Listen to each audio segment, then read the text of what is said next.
Let me tip my hat to Nebraska. I mean, that was an offensive clinic. Great guard play.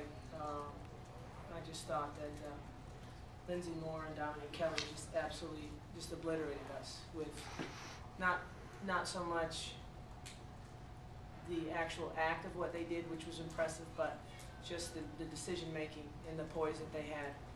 We tried to put as much pressure on them as possible. Every time we amped up the pressure, I thought they either did a behind the back and got in the lane, or they did a reverse dribble or a fake reverse dribble and got in the lane. And I promise you, we spent a lot of time. We knew that's how Nebraska broke you down. We spent a lot of time in practice trying to not let that happen. It's really easy to see it on film and have your team go, oh yeah, coach, we won't let them get in the lane. Oh yeah, coach, we got you. But it's harder to do, and I think they're very strong with the ball, and they have great control. And I know we turned them over a lot, and so they're probably feeling bad, like they had 26 turnovers. But believe me, they double amount of our turnovers did not break them, and that's credit to great coaching and great poise by those guards.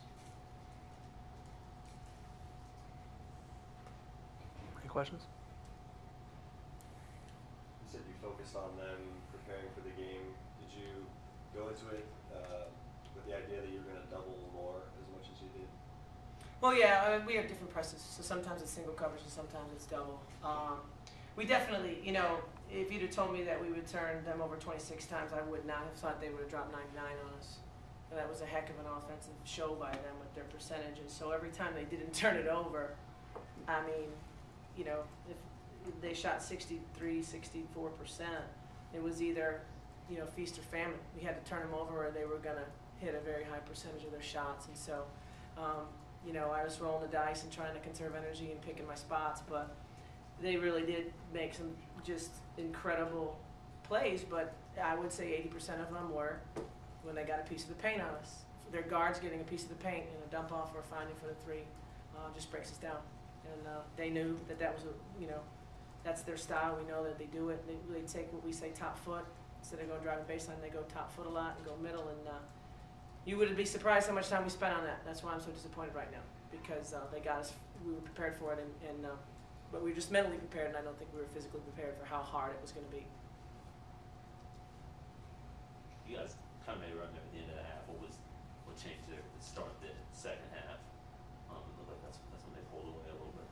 Yeah, you know, you know, I'd say that we were had good expectations coming out of halftime, being that we don't give up that many points usually, and feeling like we had cut it to 6 and, you know, really made a nice run to close the half. And so I think we were expectant and hopeful, and that is not how you can play on the road against such a great team.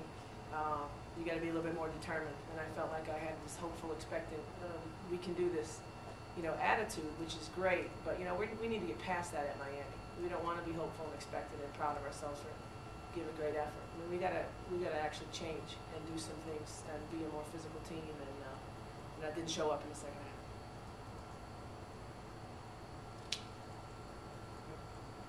All right. Thank you guys. Thanks, Coach. Thanks, Coach.